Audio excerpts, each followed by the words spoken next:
Мать оставляет годовалую дочь в доме, совершенно одну. 10 лет спустя она возвращается и видит кое-что необычное. Жители российского города Ярославль никогда не забудут эту историю. Однажды они из дома услышали громкий детский плач. Сначала им показалось, что там несколько детей.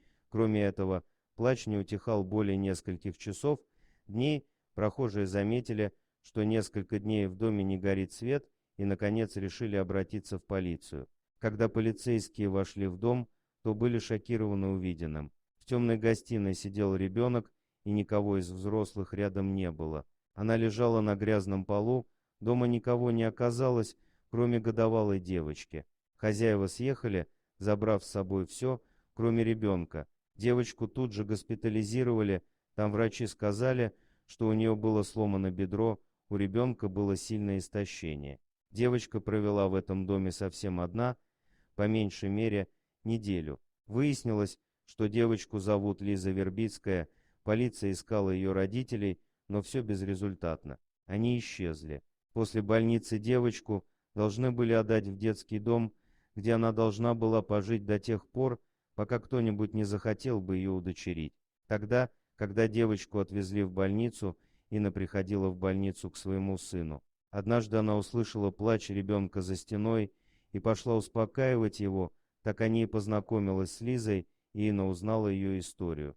Тогда Инна начала носить девочке подгузники и игрушки. У женщины было 2 ребенка, и она никогда в жизни не думала о том, чтобы усыновить кого-либо. Но в тот день, когда Лизу выписали, Инна сказала, что настолько привыкла к девочке, что не сможет жить без девочки. Я спросила у врачей, где могу найти Лизу, и тут же отправилась за ней несколько месяцев спустя.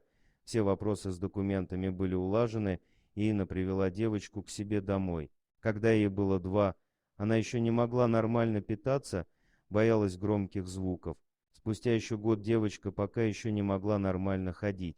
Инна решила отдать девочку на танцы в надежде, что музыка поможет девочке справиться с трудностями, будет ее вдохновлять и поможет развиться в физическом плане. Это сработало. Благодаря танцам, заботе и любви Инны, вскоре Лиза стала очень веселым ребенком. Когда настала пора отправлять девочку в школу, никто не мог себе представить, что именно эту девочку когда-то родители оставили одну на произвол судьбы. Она отличалась внешне от других детей, поэтому привлекала к себе внимание. Некоторые дразнили ее в школе, говорили «цыганка» или «шоколадка». Но Лиза была очень солнечным ребенком, и вскоре все ее полюбили. Она не стыдится себя, сказала Инна.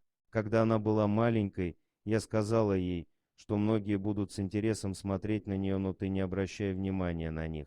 В то же время девочка уже в 12 лет выиграла множество конкурсов, она очень талантливая, ее даже пригласили работать моделью.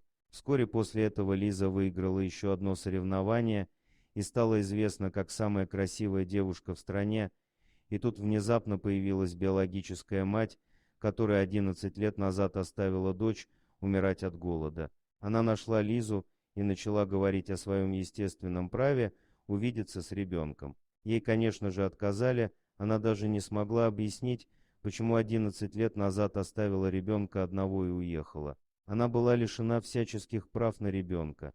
Теперь Лизе решать, захочет ли она когда-нибудь увидеть свою биологическую мать или нет. Именно любовь спасла этого ребенка. Невозможно поверить, что любовь избавила ее от сложной судьбы, и теперь она достигла такого успеха именно благодаря Ине. Это чудесно, дорогие друзья. Если вам понравилось видео, поставьте лайк, а также подписывайтесь на канал, где найдете еще много интересного.